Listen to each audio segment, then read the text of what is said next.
you know that in the United States of America there was a 41 years private gold ownership ban? You are not allowed to own your gold, regardless coins, personal jewelry, investment. During the presidency of FDR, right at the peak of the Great Depression, the credit contraction and lack of liquidity on the open market put the president in the position of seizure of the gold. Everyone who possesses anything that was gold has to sell the gold to the Federal Reserve at the fixed rates.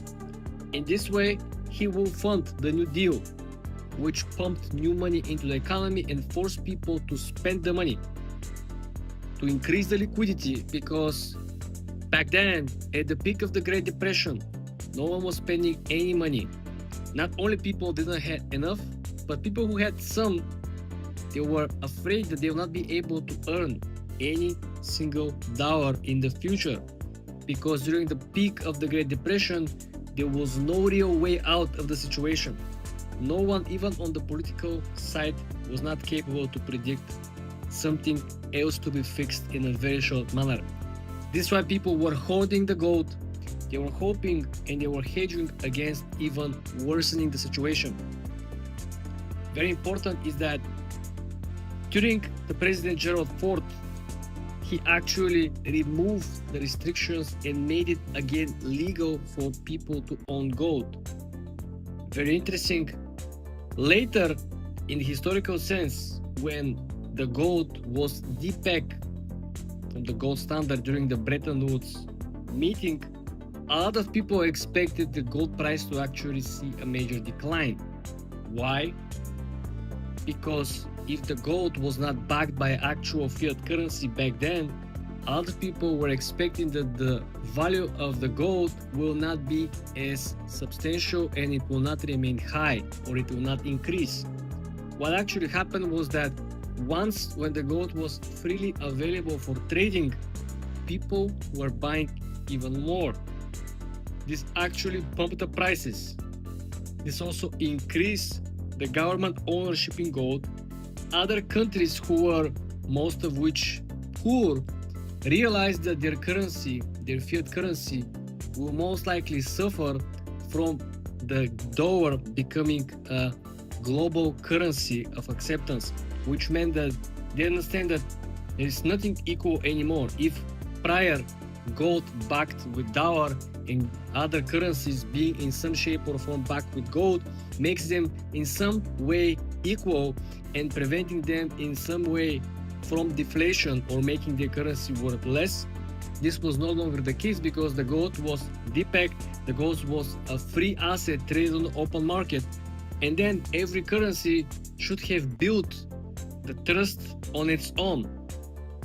And remember, each of these currencies worth more only if the country's economical status is progressing, only if the country is doing a lot of international deals, is doing a lot of international trade agreements. But most countries didn't have much to offer in terms of trade, international trade. This meant that a lot of their currency devaluation was extremely high. You can look at China 25, 30 years ago, they were extremely poor. Very, very poor, like no middle class. And look at them now, right? They're developing very, very fast. Their GDP is growing very fast. They're catching up on all technologies. And all this happened because they increase their international trade agreements. They start exporting more and more. They start producing more and more. This is what I meant, that the national currency of each country only means something when the country has a substantial, predictable economic growth or economic path. This is why you will see on countries that have a very bad political systems, that have a huge uncertainty, their country currency worth nothing.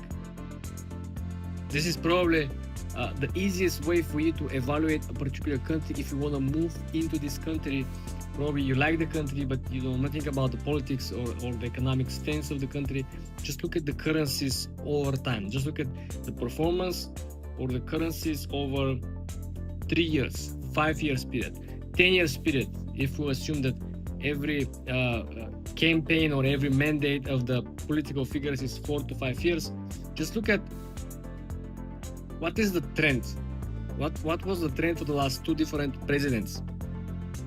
Did the currency continue to go down, or currency remain steady? In Europe, for example, a lot of countries who didn't accept the euro when they joined the European Union, they had a fixed rate. Their local currency fixed rate with the euro. So the people in this country didn't lose nothing. Every time when they want to exchange the local currency into $1, €1, the currency exchange rate was always the same. Everything was fixed, so there was no variable exchange rate. Everything was predictable.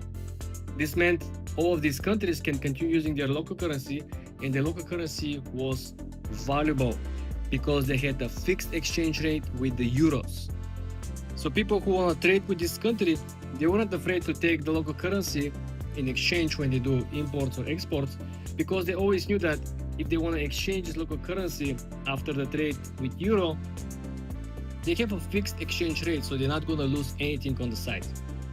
This is why I want you to think about why, and if the gold hype continues, how many countries will try either to back their local currency with Bitcoin, because the Bitcoin works in the sense of a gold, limited supply, it's very precious and valuable, and a lot of banking institutions currently are allowing their customers to buy Bitcoin through the ETFs.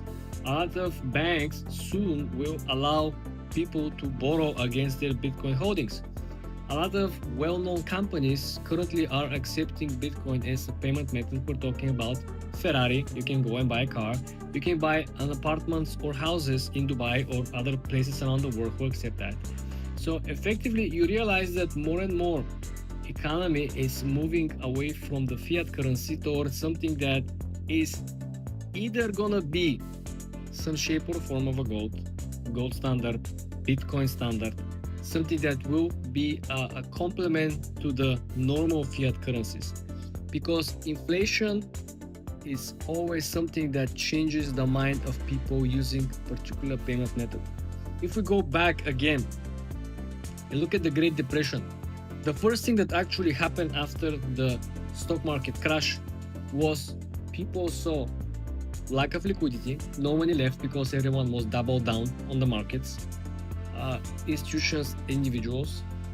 Second thing, people saw that there is no transactions anywhere, so all the businesses shut down. No one went to the store to buy anything. People line up on the streets to wait to get government SNAP benefit food or that sort of things, like food and you know, I don't know, some coupons for something. The next thing actually happened was the devaluation, which a lot of people saw as, okay, I had equities, I had stocks, the market crashed, these stocks worth nothing. Then I had dollars, very few left, people who were lucky to have something left.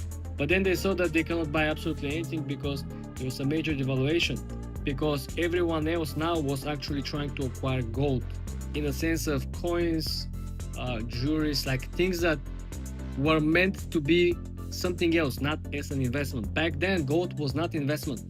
Back then, gold was jewelry, was something fancy that you know, people have. And the poor people in Europe during this time, who, you know, can't afford to buy gold, they were buying pots and pans that are made of aluminum, that are made from different precious metals that they hope they will preserve certain value. One day, if they need money, they can melt them, or they can sell them to somebody who is going to melt them and still preserve their small net worth. Right? This was a crazy panic, crazy times where, remember, there's a major disinformation back then, no internet.